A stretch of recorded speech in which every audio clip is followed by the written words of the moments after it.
Attack. It can come from without. It can also come from within. Whether it's the external forces of war or the internal force of a life-threatening disease, attack always brings victims and survivors. Dr. Dennis Echterle has studied and taught the psychology of survival for decades. In North America now, we've been becoming familiar with the aspects of terrorism that occurred in 9/11, for example.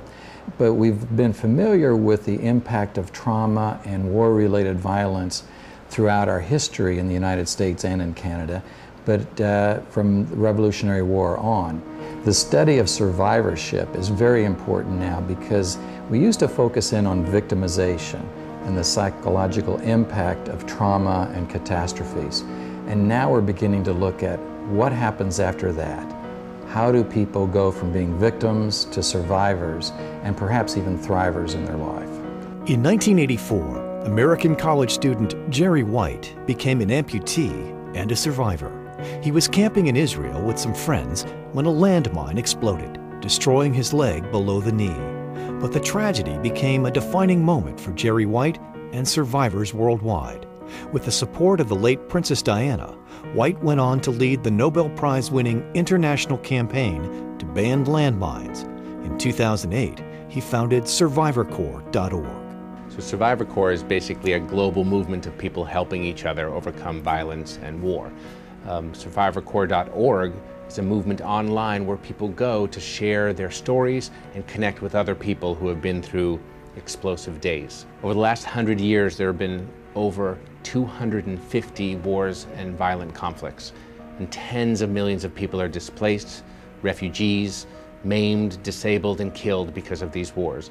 Man-made violence is an epidemic we care about, and we want to help people.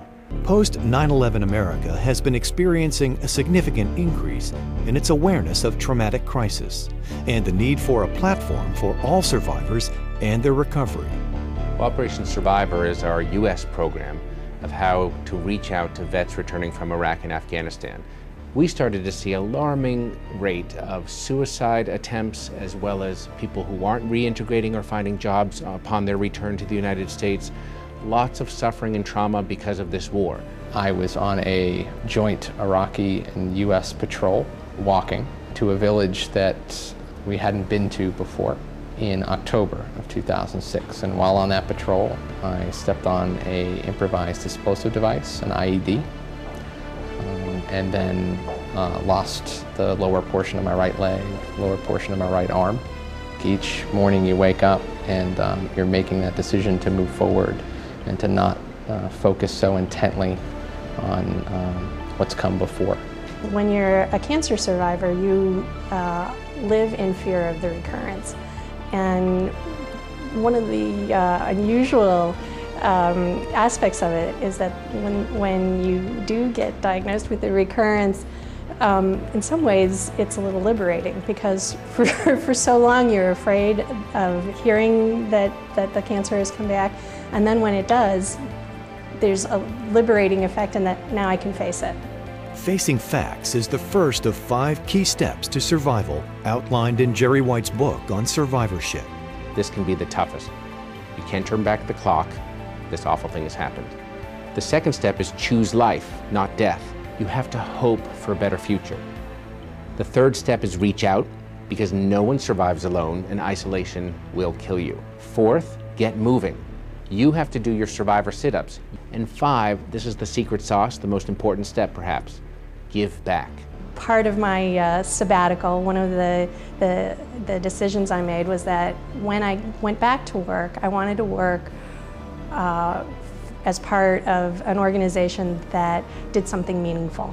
And it was intuitive to me that the key to my own survival was helping somebody else. So I heard about Survivor Corps while recovering at Walter Reed.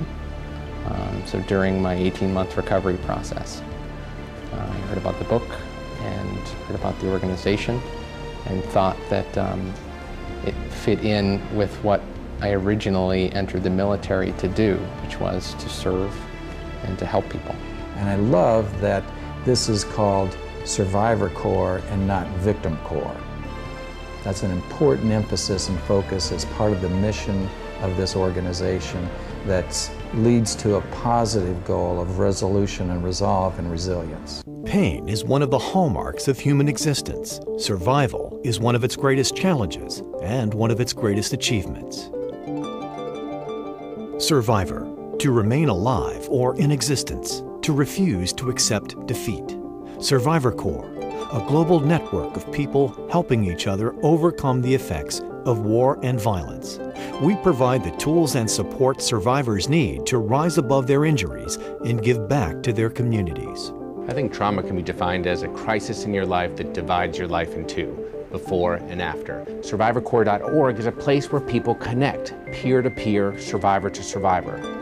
Founder Jerry White survived a landmine explosion in 1984 while camping in Israel. Since then, he's worked with the late Princess Diana and other world leaders to help ban landmines and help survivors of all kinds. Now, this Nobel Prize-winning humanitarian has written a book that every survivor must have. Then a victim is someone who lives in the past. They get stuck on their worst day or the trauma that they're going through. And a survivor is someone who refuses to accept defeat. So the mission of Survivor Corps gives me that opportunity to give back in a way similar to the way that I was able to give back within the military. When I logged on to SurvivorCorps.org, I was immediately struck by the limitless potential there to reach out to other survivors, gain inspiration from other survivors, and help survivors around the world. People back in charge of their destiny, reaching out to help others. My name is Scott Quilty, and I am a survivor. My name is Karen Welter, and I'm a survivor. My name is Jerry White, and I'm a survivor. Log on to SurvivorCorps.org for more information.